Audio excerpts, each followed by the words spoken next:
విశాఖపట్నంలోని గాజువాకలో ఓ మహిళ దారుణ హత్యకు గురైంది. ప్రియుడే ప్రియురాలని ముక్కలుగా. ప్రియుడు ఇండియన్ నేవీలో ఎయిర్ క్రాఫ్ట్ టెక్నీషియన్గా పనిచేస్తున్నాడు. వివాహితురాలైన ప్రియురాలు విశాఖపట్నంలోని కైలాసపురం ప్రాంతంలో ఉంటుంది. గాజువాక ప్రాంతంలో ఉంటున్న ప్రియుడు తన భార్య పుట్టింటికి వెళ్లడంతో ప్రియురాల్ని ఇంటికి పిలిచి ఈ దారుణానికి ఒడిగట్టాడు. ఈ దారుణమైన ఘటన ఆదివారం సాయంత్రం గాజువాక ప్రాంతంలోని ఎల్వి నగర్లో చోటు చేసుకుంది.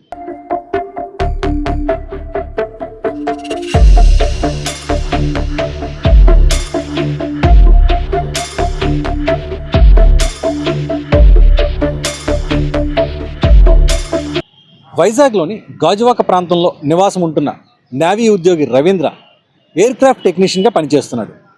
ఇతనికి విశాఖ నగరంలోని కైలాసపురం ప్రాంతంలోని ఓ వివాహితురాలతో వివాహేతర సంబంధం ఉంది. ఇటీవల రవీంద్ర భార్య పుట్టింటికి వెళ్లడంతో ప్రియురాల్ని ఇంటికి రమ్మని పిలిచాడు. ఇలా వచ్చిన తర్వాత మధ్యాహ్నం వరకు రవీంద్ర ఇంటిలో వారిద్దరూ కూడా సఖ్యతగానే ఉన్నట్లు సమాచారం. ఆ తర్వాత వారిద్దరి మధ్య చిన్న గొడవ మొదలై పెద్దదిగా మారింది. ప్రియురాలు డబ్బులు అడగడంతో గొడవ కాస్త పెద్దదిగా మారి ఆమె హత్యకు దారితీసిందని స్వయంగా నిందితుడే పోలీసులకు చెప్పాడట.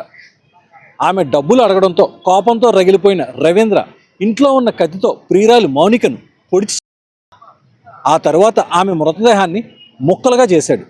అలా ముక్కలుగా చేసిన శరీర భాగాలలో ఒక భాగాన్ని ఫ్రిడ్జ్లో దాచిపెట్టాడు. మరో భాగాన్ని ఓ సంచిలో పెట్టి ఇంటిలో ఉన్న ఒక పెట్టెలో పెట్టాడు. అనంతరం ఇంటి నుండి బయటికి వెళ్ళిపోయాడు. జరిగిన ఘటనకు సంబంధించి తన స్నేహితుడితో కూడా షేర్ చేసుకున్నాడు. వెంటనే అతను పోలీసులకు సమాచారం ఇచ్చాడు. పోలీసులు రవీంద్ర ఉన్న అపార్ట్మెంట్కి వెళ్ళి అతన్ని ఇంటిని పూర్తిగా కూడా తనిఖీ చేసే ప్రయత్నం చేశారు.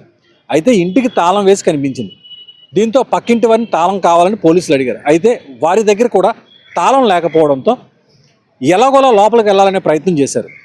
ఈ క్రమంలోనే ఒక అతన్ని ఇంటి పైన ఉన్నటువంటి కిటికీలోంచి ఇంటి లోపలికి పంపించారు. అయితే మొత్తానికి ఎలాగైతే మాత్రం లోపలికి వెళ్ళగలేరు. ఇంట్లోకి వెళ్ళి తలుపు తెరవడం కూడా జరిగింది.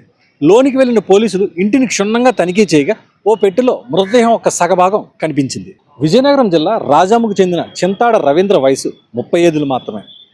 ఇండియన్ నేవీలో పనిచేస్తున్న రవీంద్ర ఒక ఏడాది నుంచి గాజువాక ప్రాంతం ఎల్వి నగర్లోని ఓ అపార్ట్మెంట్లో నివాసం ఉంటున్నాడు. ఇతని భార్య నెల రోజుల క్రితం డెలివరీ కోసం విజయనగరంలోని పుట్టింటికి వెళ్లారు. విశాఖ నగరానికి చెందిన ప్రియురాలు మౌనిక రవీంద్రకు గతంలోనే పరిచయం ఉంది. ఈ క్రమంలోనే భార్య లేని సమయంలో ప్రియురాల్ని ఇంటికి రప్పించుకున్నాడు. వచ్చిన తర్వాత వారి మధ్య జరిగిన గొడవ కారణంగా అత్యంత పాశవికంగా ఆమెను హత్య చేశాడు. ఆమె శరీర భాగాలను భాగాలుగా ముక్కలుగా చేసి ఫ్రిడ్జ్లో పెట్టాడు.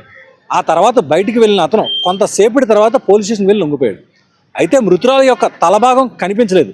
దీంతో ఈ కేసుకు సంబంధించి మిస్టరీ ఇంకా కొనసాగుతుంది అనుకుంటున్న సమయంలో ఆమె తలభాగం విశాఖ శివారు ప్రాంతం ధారపాలెం వద్ద పడవేసినట్లు సమాచారం. తనను ఆ యువతి డబ్బుల కోసం వేధించిందని, ఆ హింస భరించలేక ఈ ఘాతుకానికి పాల్పడినట్లు నిందితుడు రవీంద్ర పోలీసులు తెలిపాడు. ఈ సంఘటనపై కేసు నమోదు చేసుకున్న పోలీసులు దర్యాప్తు చేస్తున్నారు.